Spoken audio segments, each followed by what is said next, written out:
اس مضمون کا عنوان ہے ملحدوں کا حسین۔ یہ میں نے کیوں لکھا، کس لیے لکھا، کن لوگوں کے لیے لکھا، یہ تو آپ کو سننے کے بعد ہی پتہ لگے گا۔ میں زیادہ تمہید نہیں باندھتا، مضمون آپ کی نظر کر دیتا ہوں۔ یہ کوئی فتویٰ نہیں ہے، کوئی حکم نہیں ہے۔ میں جو کچھ بھی لکھتا ہوں وہ میرا اپنا کتھارسس ہے، مجھ پر گزرنے والی واردات ہے۔ آپ کا اس سے متفق ہونا ضروری نہیں، آپ کا اس سے اختلاف کرنا بھی ضروری نہیں ہے۔ سن لیجئے، اگر آپ کو بھلا لگے، اگر یہ بات آپ کے دل کے قریب کہیں جگہ اپنی بنا لے تو اچھا ہے۔ اسی مقصد کے لیے یہ کچھ لفظ جو ہیں یہ کاغذ کے سینے پر اتارے جاتے ہیں۔ تو مضمون میں آپ کو سنائے دیتا ہوں۔ میرا بچپن اور لڑکپن جس گھر میں گزرا وہ لاہور کی ایک نسبتاً نئی آبادی میں تھا۔ گھر خال خال تھے، کچھ فاصلے پر آبادی کی سرحد تھی۔ اس زمانے میں آبادیوں کے گرد دیوار بنانے کا رواج نہ تھا، تو پرانی اور نئی آبادی کے بیچ حد فاصل کے طور پر بس ایک چھوٹی سی سڑک تھی۔ ہمارے گھر کے سامنے خالی پلاٹوں کا ایک سلسلہ تھا، اس کے بعد وہی چھوٹی سی سڑک، اور پھر ایک امام بارگاہ جو اس پرانی آبادی کا گویا مرکز تھی۔ محرم کے دن آتے تو امام بارگاہ سے لاؤڈ سپیکر پر روزانہ ذاکرین کا خطاب شروع ہو جاتا۔ تعزیے برآمد ہوتے، علم نکلتے، نوحہ خوانی ہوتی، سجا سوار کر ذوالجناح کو لایا جاتا، ماتم، زنجیر زنی اور قمع زنی ہوتی۔ یہ سب ہم اپنے گھر کی چھت سے دیکھتے۔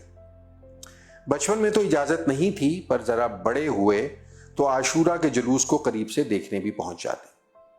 ہمارا گھر سنی تھا، پر والدین نے مسلک کی کبھی بات نہیں کی، اس لیے شیعہ سنی، بریلوی دیوبندی، سلفی وہابی اہل حدیث کا فرق بہت عمر تک پتہ نہیں لگا۔ دوست ہر مسلک سے تھے، اس میں شیعہ دوست بھی تھے۔ تھوڑے بڑے ہوئے تو ان کے ساتھ جا کر کبھی کبھی مجلس میں بھی بیٹھ جاتے، لیکن چونکہ ذہن سازی نہ اس سمت کی تھی نہ اس سمت کی، اس لیے مجلس سے کبھی کوئی خاص اثر لے کر نہ اٹھے۔ ٹیلی ویژن پر محرم کے 10 دنوں میں مرثیے نشر ہوتے۔ شب عاشور کو کسی نہ کسی مشہور ذاکر کا خطاب ہوتا۔ ابو باقاعدگی سے وہ سنا کرتے۔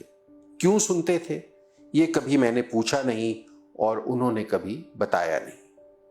ساتھ بیٹھتا تھا تو آہستہ آہستہ مجھے بھی عادت پڑ گئی۔ شروع کے چند ایک سال جن ذاکرین کو سنا انہیں کبھی متاثر کن نہ پایا۔ ہر دفعہ ایک ہی سی باتیں، پھر اس میں بہت سے فوق الفطرت قصوں کی آمیزش، ایک ہی طرح کا بیان، ایک ہی طرز کی کہانیاں، پھر ذکر کی اٹھان، اس کی بنت اور اس کے اختتام میں ہمیشہ ایک تصنع سا لگتا۔ اس سے پہلے کہ شب عاشور کے بیان کو ان وجوہات کی بنا پر سننا چھوڑ دیتے، پی ٹی وی نے علامہ طالب جوہری کو اس رات کے لیے منتخب کر لیا۔ علامہ طالب جوہری کا انداز عام ذاکرین سے سراسر مختلف تھا۔ پھر وہ بڑی منطقی باتیں کرتے، عام فہم انداز میں چھوٹے چھوٹے واقعات کو سناتے چلے جاتے، بات سے بات نکل آتی، یوں لگتا جیسے کوئی ماہر کاریگر کسی کھڈی پر بیٹھا لفظوں کا پشمینہ بن رہا ہو۔ گرچہ خطاب کا اختتام روایتی انداز میں ہی ہوتا، پر گفتگو دل نشین تھی تو جم کر بیٹھتے اور اسے دل سے سنتے۔ کربلا کے میدان سے جڑی سب روایتیں یاد ہوتی چلی گئیں۔ اس میں ظاہر ہے کہ ایک صحیح بلیغ اور مبالغہ پروری کا عنصر ضرور ہوتا، جو عقیدت میں اس درد سے گوندا جاتا کہ روایت کی اصل غایت ہی کہیں کھو جاتی۔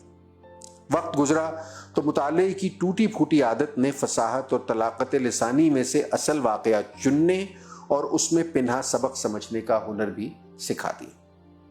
کسی بھی قسم کی مذہبی رسومات سے، خواہ ان کا تعلق کسی بھی مسلک سے کیوں نہ ہو، مجھے کبھی کوئی خاص رغبت محسوس نہیں ہوئی، ماں سوائے عید میلاد النبی کے دنوں میں بننے والے مٹی کے چھوٹے چھوٹے ٹیلوں سے، جنہیں ہم لاہور میں پہاڑیاں کہا کرتے ہیں۔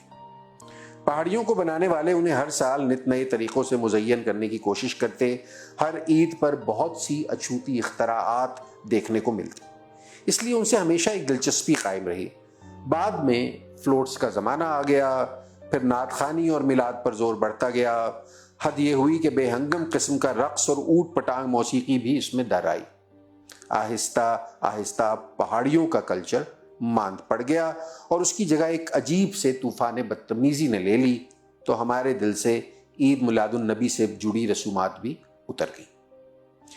عید الفطر میں چاند رات کی آوارہ گردی اور عید کے دن ملنے والی عیدی کے سوا کوئی ایسی چاشنی نہیں تھی، اور عید الاضحیٰ پر تو باقاعدہ وحشت طاری ہوتی کہ قربانی گھر میں ہوتی، 2-4 روز پہلے سے ہر طرف گھر میں چارہ اور مینگنیاں جلوہ دکھاتی اور عید کے دن خون پانی کی طرح گلی میں بہتا۔ ہر طرف گوشت کی دکان لگ جاتی، اوجڑیاں اور آلائشیں ہر کونے میں بکھری ملتی اور ایک بساند گویا گھر کے دیوار و در میں بسیرا کر لیتی۔ کبھی سمجھ نہیں آئی کہ ہمارے ثواب کی کمائی اور گناہ کا کفارہ ایک جانور کی گردن سے بھل بھل بہتے خون سے کیوں کر وابستہ ہے۔ عید الاضحیٰ سے اس لیے کبھی میں اپنے آپ کو جوڑ نہ پایا، اور نہ ہی اس سے وابستہ روایات میں مجھے کوئی سبق مل سکا۔ شاید اس میں قصور میرا ہی تھا۔ رواداری کا عالم ان دنوں اتنا برا نہیں تھا، لیکن پھر بھی کوشش یہ رہی کہ اس پر منہ نہ کھولا جائے، سو ان 2-3 دنوں میں زیادہ تر میں اپنے کمرے میں ہی بند رہتا۔ عیدین کی طرح محرم کی بھی اپنی رسومات تھی، اپنا رواج، اپنا طریق تھا۔ محرم کے دنوں میں سبیلیں لگتی، نیاز بٹتی، علم اور تابوت برآمد ہوتے، حسین کے فقیر بھی کبھی کبھی نظر آ جاتے، پرسوز آواز میں گلوکار مرثیے اور نوحے پڑھتے۔ تمام نہیں لیکن کچھ ذاکرین دل نشین انداز میں بیان باندھتے۔ ان رسومات اور ان رواجوں میں مجھے بر صغیر کی ثقافت میں رچے ایک غم کا عنصر ملتا۔ ان سے میں اپنے آپ کو کبھی کم اور کبھی زیادہ وابستہ پاتا۔ ایک ردھم سے ہونے والا ماتم بھی اسی طرح اپنا رنگ لیے ہوتا، پر جیسے ہی زنجیر زنی اور قمع زنی شروع ہوتی، یہ سارا رومانس ہوا ہو جاتا۔ بعد میں انگاروں کا ماتم بھی دیکھنے کو ملا۔ خود اذیتی کے کسی طریق کی تہ میں کبھی بھی کوئی توجیہ میں نہیں تراش سکا، اور نہ ہی اس کو ٹھیک ماننے کا کوئی فلسفہ ڈھونڈ سکا۔ مجھے کل بھی یہ سب پسند نہیں تھا، اور آج بھی یہ سب پسند نہیں۔ سو ایسے ہر موقع کی طرح میں مکمل طور پر اس ثقافتی مظہر کے بھی ایک رنگ میں نہیں رنگ سکا۔ جو اچھا لگا اس کو دل میں ضرور جگہ دی، جو ناپسند ہوا اس سے فاصلہ اختیار کر لیا۔ یہ سادہ سا فلسفہ زندگی میں میرے بہت کام آئے۔ اسی کا ثمر ہے کہ نہ میں نے کبھی جنون پرور عشق کیا، نہ کبھی خون آشام نفرت۔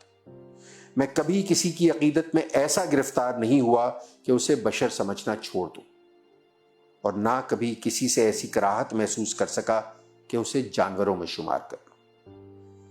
کاملیت میں یقین نہ رکھنے کی وجہ سے ہی خوب سے خوب تر کی طلب کبھی مان نہیں پڑی۔ سفر میں پیر آج بھی اسی لیے کسی ایک جگہ پر گڑے نہیں۔ بچپن گزرا، لڑکپن بیتا، کچھ اور بڑے ہوئے تو شعری روایت سے ناتا جڑا۔ غالب، میر، خلیق، انیس، دبیر اور جوش کو پڑھا اور پڑھتے ہی رہے۔ مرثیہ کیسی دلگیر، دلجو، دل نشین اور طاقتور صنف ہے، اس کا احساس ہوا تو سمجھ آیا کہ غم کیسے دل میں جگہ بناتا ہے، اور کیسے اس دل سے پھوٹنے والا چشمہ ایک پورے جگ کو سیراب کرتا ہے۔ درد، دکھ، سوز، گداز، رنج، ٹیس اور دکھن کے کیسے کیسے روپ دیکھے۔ آنکھوں نے پہلی دفعہ احساس کی شدت سے نم ہونا انہی دنوں میں سیکھا۔ کچھ اور بڑے ہوئے تو تاریخی اور سیاسی مباحث کا دبستان واہ ہوا، موافق اور مخالف نقطہ ہائے نظر پڑھے تو جانا کہ مکمل سچ کچھ نہیں اور کہیں نہیں۔ مذہب اور فرقے کی بحث سنی تو معلوم ہوا کہ نہ ظلم کی کوئی متعین تعریف ہے، نہ مظلوم کی کوئی مخصوص پہچان۔ سب کے اپنے اپنے عقیدت کے بت ہیں، اور جس طرف منہ ہے ادھر خدا ہے، جدھر پشت ہے ادھر شیطان ہے۔ کمال یہ ہے کہ ہر ایک کا رخ مختلف ہے۔ مذہبی تصور کو ایک آلہ ہزار بین پایا جس میں ہر کہانی ہشت پہلو سے کم نہ تھی۔ ایک دشت ادبار ہے جس میں ہر ایک کتنے ہی ذرہ ریگ آنکھوں میں لیے گھوم رہا ہے۔ سب کو سنا، سب سے بات کی، حاصل کن ایک جہان خراب نکلا۔ سو حقیقت کو کھودنے سے زیادہ استعارے اور علامت پر نظر کرنی شروع کر دی۔ اب میں بہت بڑا ہو گیا، بال سفید ہو گئے ہیں، بچپن سے بڑھاپے کی سب یادیں اب تجربہ کہلاتی ہیں۔ محرم کے دن اب بھی اسی طرح آتے ہیں، میرے دیکھنے کا انداز بدل گیا ہے۔ میرے دوستوں کا حلقہ اب وسیع تر ہے اور یہ دوست عجیب سے طلسم میں گرفتار ہیں، اور اس طلسم میں کسی کو امان نہیں۔ محرم کا چاند نکلتا ہے تو اس کے ساتھ تفرقے، طعن و تشنیع اور فتویٰ باز سازی کے کارخانے دھڑا دھڑ کام شروع کر دیتے ہیں۔ عام دنوں میں مہذب رہنے والے کتنے ہی چہروں پر دندان مار اگ آتے ہیں، اس میں کوئی تخصیص نہیں ہے۔ وہ لوگ جو مظلوم کے ساتھ کھڑے ہونے کو افتخار سمجھتے ہیں، وہ بھی مغلظات کے بازار میں اپنا سودا اسی تندہی سے فروخت کرتے ہیں جس دل جمعی سے ظالم کا دفاع کرنے والے اپنی آواز لگاتے ہیں۔ ہر کوئی کٹکھنا ہوا پھرتا ہے۔ روایت ہے کہ پٹھان خان سے کسی نے پوچھا، سائیں دوستی آپ کی کمیونسٹوں سے ہے، پھر بھی آپ مجلس پڑھنے جاتے ہیں؟ پٹھان خان پہلے تو چپ رہے، پھر بولے، سائیں لوگ امام حسین کو نہیں روتے، اپنے دکھوں کو روتے ہیں۔ اے کاش کہ ایسا ہی ہوتا، پر اب لوگ اپنے دکھوں کو رونے کے بجائے محرم میں اپنے پرانے بدلے چکانے میں مصروف نظر آتے ہیں۔ جس کو الحاد سے قد ہو وہ اس ملحد پہ شست باندھ لے گا جو خواہ 10 روز کے لیے صحیح امام کو بھولنے کو تیار نہیں۔ جس کو مذہب سے بیر ہو وہ مجلسوں کی مبالغہ آرائی کو اچھالتا پھرے گا۔ لگتا ہے اب بس یہی دکھ باقی رہ گئے ہیں کہ ہر کوئی میری ڈگر پر کیوں نہیں ہے۔ کیا ملحد کا حسین پر سے حق ختم ہو گیا ہے؟ کیا حسین کسی ذاکر سے خاص ہو گیا ہے؟ کیا حسین واقعی صرف ان کا ہے جو مذہب کی دستار اوڑھے ہیں؟ کیا حسین کی تاریخ پر شک کرنا ہر اس شخص کے لیے لازم ہو گیا ہے جسے مذہب سے کوئی شکوہ ہو؟ کیا مجرد تصور اور وجود ایک برابر ہو گئے ہیں؟ میں مذہبی اور تاریخی روایات کو ہمیشہ شک کی نگاہ سے دیکھتا ہوں۔ تاریخ کے ٹوٹے پھوٹے مطالعے نے یہ سکھا دیا ہے کہ ہر ایک کا اپنا سچ ہے اور حقیقت کو پا لینے کا غرور ایک مغالطے سے زیادہ کچھ نہیں۔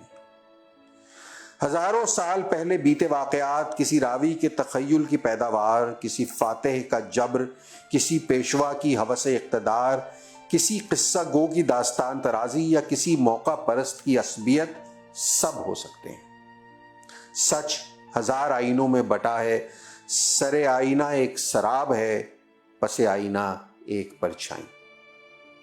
میں نے اسی لیے صدیوں کے اس تسلسل میں سچ ڈھونڈنا چھوڑ دیا ہے اور اپنے لیے بس کچھ تمثیلیں چن لی ہیں، کچھ استعارے سینے سے لگا لیے ہیں اور کچھ علامتوں کو لباس کی طرح پہن لیا ہے۔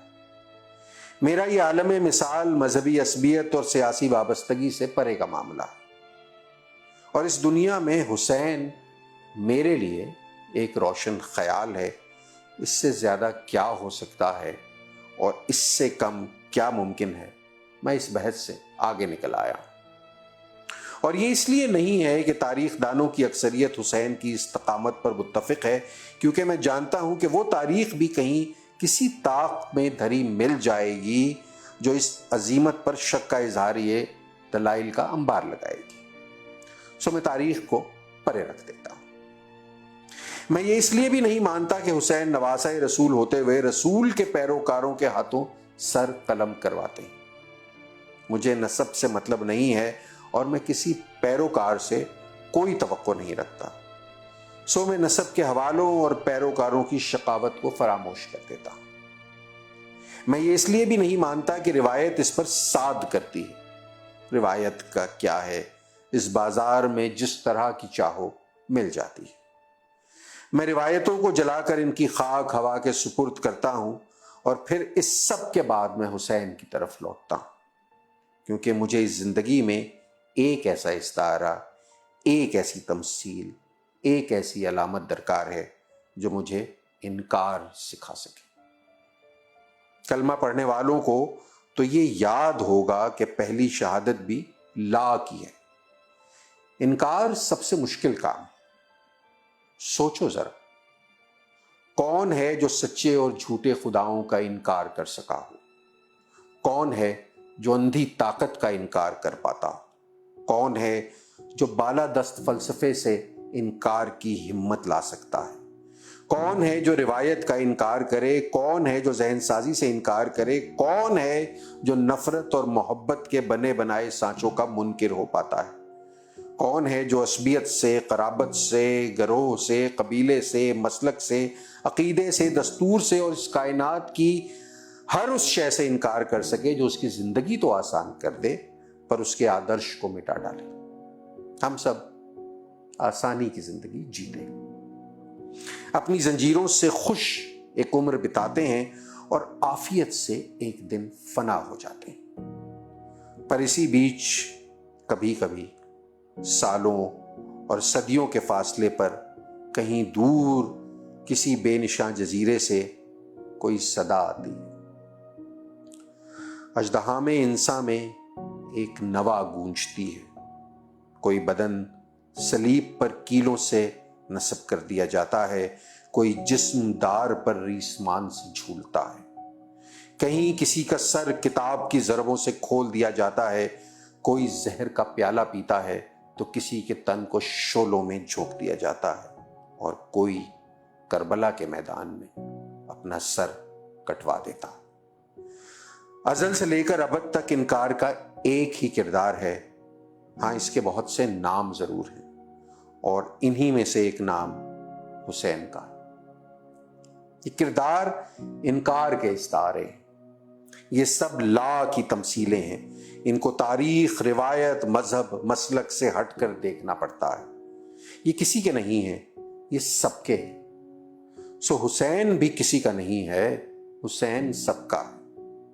حسین زاہد کا بھی ہے، حسین رند کا بھی ہے، حسین ملحد کا بھی ہے، حسین ذاکر کا بھی ہے، حسین فاسق کا بھی ہے، حسین درویش کا بھی ہے، حسین میرا بھی ہے، حسین تمہارا بھی ہے، کیونکہ تم ہو کہ میں ہوں، کبھی نہ کبھی، کہیں نہ کہیں ایک لمحہ ایسا طلوع ہوتا ہے جو انکار کی گھڑی میں بدلتا ہے، اور یہی وہ گھڑی ہے جو ظالم کو مظلوم سے، غالب کو مغلوب سے، صادق کو کاذب سے، غافل کو ہوشیار سے، اور فانی کو باقی سے جدا کرتی ہے۔ سو جب انکار کا یہ لمحہ آئے، حسین کو یاد کر لینا، فیصلہ آسان ہو جائے گا۔